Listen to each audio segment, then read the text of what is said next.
여러분 안녕하십니까? 10월 4일 수요일 넘치는 우리 교회 매일 묵상 시작하도록 하겠습니다.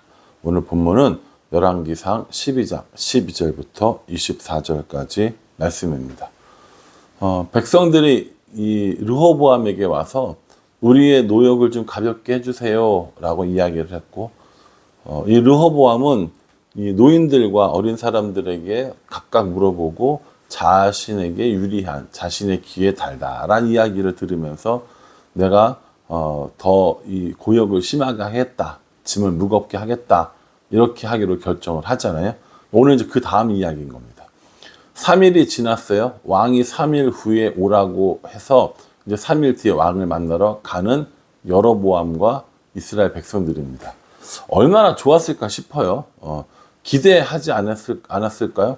설왕설래하면서 야, 이번에 들어주면 좋겠어. 이번에 왕이 좀 들어줘서 가볍게 해주면 나는 뭐 해야지? 뭐 이런 얘기도 아마 했을 것 같아요.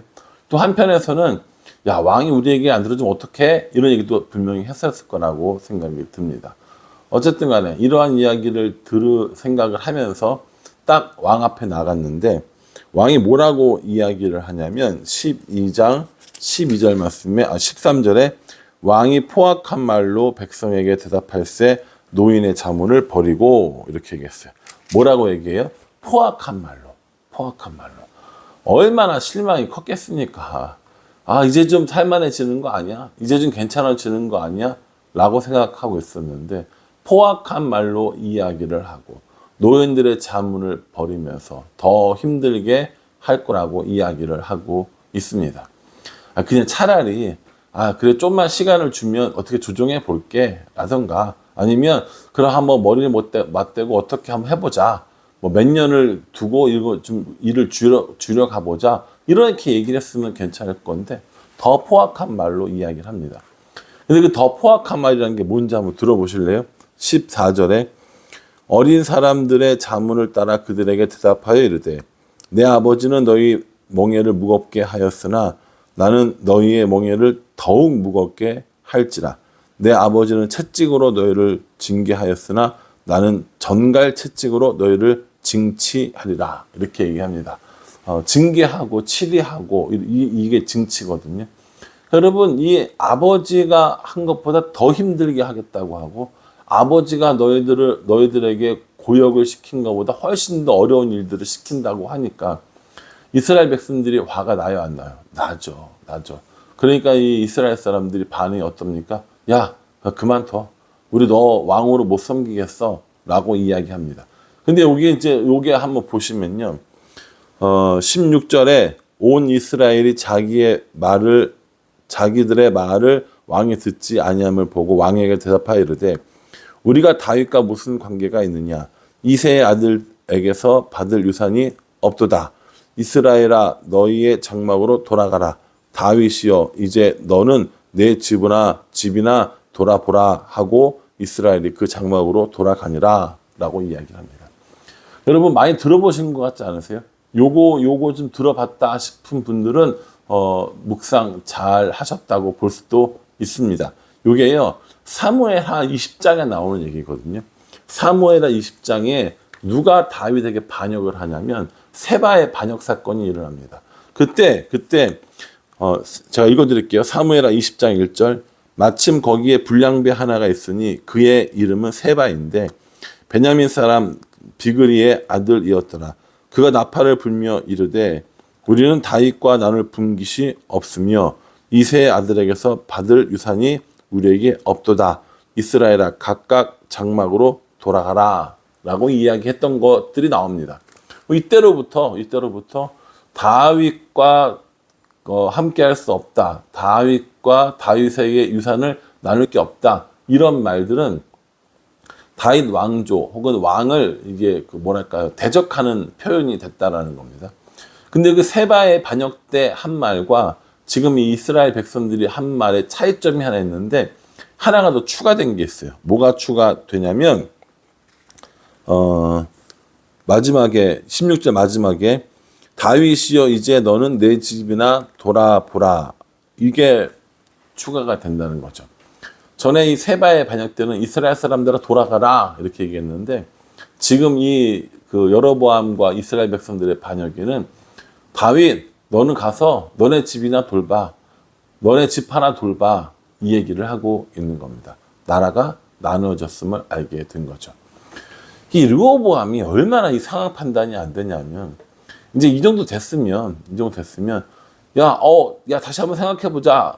이런 뉘앙스가 있어야 되는데 그게 아닌 거예요. 그게 아니라 누구를 보내냐면 아도람을 보냅니다. 오늘 보면 18절에 르호보암이 역군의 감독 아도람을 보냈더니 온 이스라엘이 그를 돌로 쳐 죽인지라. 르호보암 왕이 급히 수레에 올라 예루살렘으로 도망하였더라 라고 이렇게 합니다. 아도람이라는 사람을 보내요. 근데 이게 누굽니까? 역군의 감독입니다. 고역을 시키는 일의 감독관이라는 거죠. 지금 이스라엘 사람들과 여로보암이 화가 나서 돌아가면서 우리 이제 다윗과 관계없어. 심지어 다윗 너 집으로 돌아가. 너네 집 하나 돌봐. 라고 얘기했는데 거기에 무슨 협상단을 보낸 것도 아니고 사절을 보낸 것도 아니고 역군의 감독, 그러니까 일하는 감독관을 보내서 뭐라고 얘기했어요? 다시 일해. 이 얘기했을 거 아닙니까? 그러니까 이스라엘 사람들이 말도 안 되는 소리라고 하면서 이 아도람을 쳐 죽이게 됩니다.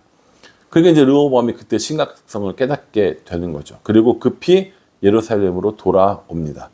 예루살렘으로 돌아와서 이 르호보암이 뭘 하냐면요.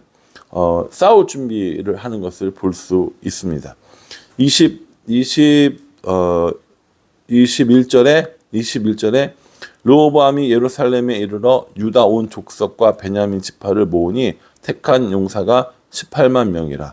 이스라엘 족속과 싸워 나라를 회복하여 솔로몬의 아들 르호보암에게 돌리려 하더니 이렇게 이야기합니다. 예루살렘에 가자마자 누구를 모읍니까? 유다 지파를 모으고요. 또 베냐민 지파를 모읍니다. 그러니까 몇 명이 된 거예요? 18만 명이 된 겁니다. 여러분 고대 전투에서 18만 명은 결코 적은 숫자가 아닙니다.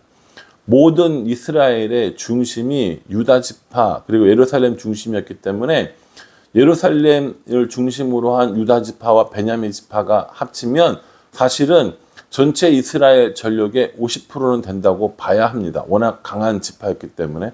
베냐민 지파는 먼저 정권의 왕을 냈고 또 유다 지파는 현 정권의 왕을 낸 지파지 않습니까? 그러니 사실 18만 명 정도 모아가지고 싸울만 했다라는 겁니다. 전혀 이런 전열이 갖춰져 있지 않는 이 여로보암과 열지파와 확실한 군대를 가지고 있는 이 유다와 베냐민 지파의 전쟁은 사실은 누가 이길지 알 수 없었던 겁니다. 10대 2라고 해가지고 그냥 10이 이긴다 이게 아니라 2가 10만큼 강한 2라면 문제가 되겠죠. 이렇게 싸우려고 할 때 하나님께서 이 전쟁을 막으십니다. 이 전쟁을 막으시는 이야기가 21절부터 24절까지 나오는데요. 24절에 여호와의 말씀이 너희는 올라가지 말라. 너희 형제 이스라엘 자손과 싸우지 말고 각각 집으로 돌아가라. 이 일이 나로 말미암아 난 것이라 하셨다 하라 하신지라. 그들이 여호와의 말씀을 듣고 그 말씀을 따라 돌아갔더라. 선지자를 통하여서 이 일이 나로 말미암은 일이니 너희는 형제끼리 싸우지 말아라 라고 하는 이 여호와의 말씀을 듣고 각각 처소로 돌아가게 되었다라는 겁니다. 이제 유다와 베냐민 지파가 한 무리가 됐고요. 그것을 남유다로 부르는 거고요. 북쪽에 있는 열 지파들이 함께 모여서 여로보암을 왕으로 삼고 이제 그 한 나라를 형성하게 됩니다. 그래서 이제 북이스라엘과 남유다의 대결 관계가 이렇게 만들어진 것이죠. 르호보암은 아직도 정신 못 차렸어요. 역군 아도람을 보내고 군사 모아가지고 힘으로라도 눌러서 이렇게 하겠다라고 이야기를 하고 있는 것이죠. 그러나 르호보암의 힘이 부족해서 이러한 일들이 일어난 게 아닙니다. 르호보암은 백성들을 섬기는 왕이 되고 싶지 않았던 겁니다. 르호보암은 자기 아버지가 했던 것처럼 백성들을 얼마든지 눌러도 된다고 생각을 했던 겁니다. 근데 하나님은 아니죠. 백성을 누르는 왕이 아니라 백성을 섬기는 왕, 하나님을 올바로 섬기는 왕, 이게 필요했던 겁니다. 그래서 여로보암에게 기회를 주신 거고요. 그 여로보암이 어떻게 나라를 이끌어 가는지, 또 백성들을 어떻게 하나님께로 그 마음을 향하게 하는지 그거를 보시려고 했던 겁니다. 이제 여로보암에게 기회가 주어졌습니다. 르호보암은 잘못된 판단 때문에 이 두 지파의 왕이 되었습니다. 그래서 북이스라엘과 남유다가 서로 이렇게 대적하게 된 겁니다. 이제 우리는 여기서 여로보암이 어떤 선택을 할 것인가에 대해서 한번 생각해 볼 필요가 있습니다. 여로보암의 선택에 따라서 이 전쟁 혹은 이 대결의 양상이 크게 변할 수 있기 때문입니다. 그래서 내일 본문은 이 르호보암이 어떻게 했는지, 그리고 여로보암은 어떻게 했는지에 대해서 나오고 있는 겁니다. 사랑하는 성도 여러분, 결국 그 견고한 이스라엘이 다윗과 솔로몬이 지나면서 나라가 분열되게 됩니다. 나라가 분열되는 일은 큰 아픔이고 또 국력의 손실입니다. 그럼에도 불구하고 이 나라가 나뉜 이 일에 솔로몬의 책임이 하나도 없다고 보십니까? 아니요. 저는 솔로몬이 가장 큰 책임이 있다고 생각합니다. 그래서 솔로몬이 저한테 어려운 거고, 그래서 솔로몬이 힘든 게 아닌가라는 생각을 해봅니다.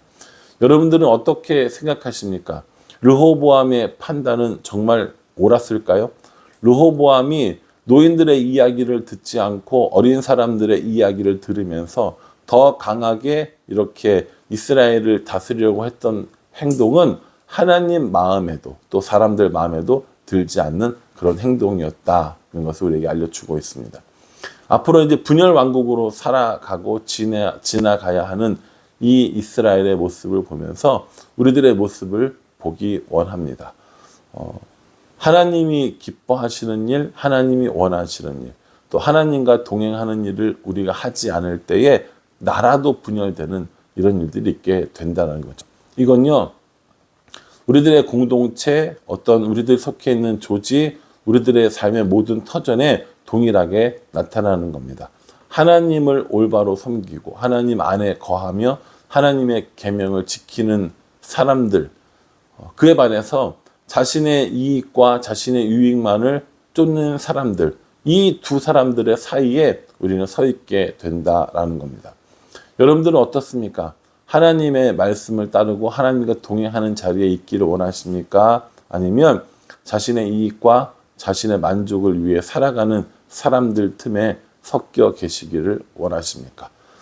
저도 그렇고 여러분들도 그렇고 자신의 이익과 자신의 만족을 위해 사는 것이 아니라 하나님의 말씀을 따르는 삶, 다른 사람들을 섬기고 돌보는 삶, 그런 삶을 살았으면 좋겠다라는 생각을 해봅니다. 저는 개인적으로 이 르호보암의 계속되는 판단 미스를 한번 살펴보았거든요. 아도람을 보낸다는 건, 야, 너네들 다시 일해, 이거거든요.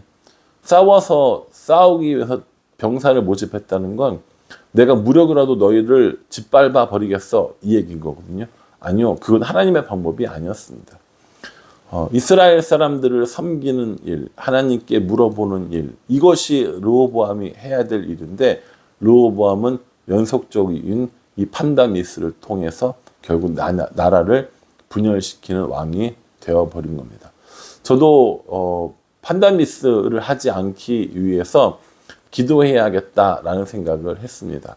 내가 바라봐야 할 건 내 이익, 내 옆에 있는 사람들, 이런 것이 아니라 하나님 말씀이라는 사람을 다시 한번 생각해 보게 되었습니다. 그러니 저도 그렇고요, 여러분들도 그렇고 하나님의 말씀에 따라 하나님을 기준으로 그렇게 살아가고 그렇게 행동하는 이 일들이 중요함을 르호보암을 통해서 배울 수 있지 않나라는 생각을 합니다. 바라기는 저와 여러분 모두가 르호보암이 아니라 정말 다윗과 같이 하나님의 말씀에 순종하고 다윗과 같이 하나님을 따르는 그런 삶을 살아갈 수 있기를 주님의 이름으로 축복합니다. 기도하겠습니다. 하나님, 결국 르호보암은 자신의 이익을 따라 행동했습니다. 포악한 말로 사람들에게 이야기했고 더 많은 짐을 지우려고 했고 정신 차리지 못하고 여러 번의 판단 미스를 하게 됩니다.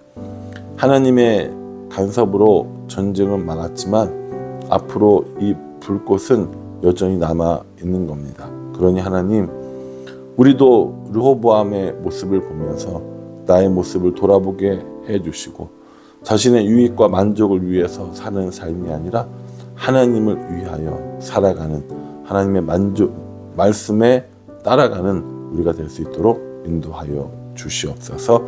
예수님의 이름으로 기도합니다. 아멘.